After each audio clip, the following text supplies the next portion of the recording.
আগের বছর যখন আমার মেয়ে হলো, তো ডিসেম্বর মাস ছিল, খুবই ঠান্ডা।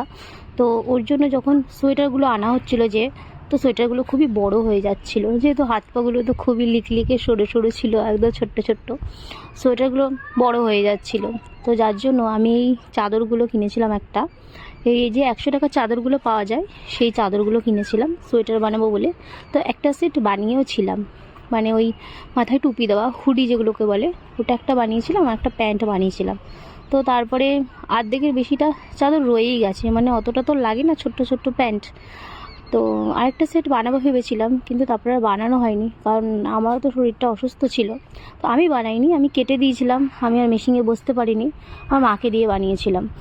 তো এবছর বাকিটা যেটা রয়েছে সেটা দিয়ে আরেকটা জ্যাকেট বানিয়ে নিলাম।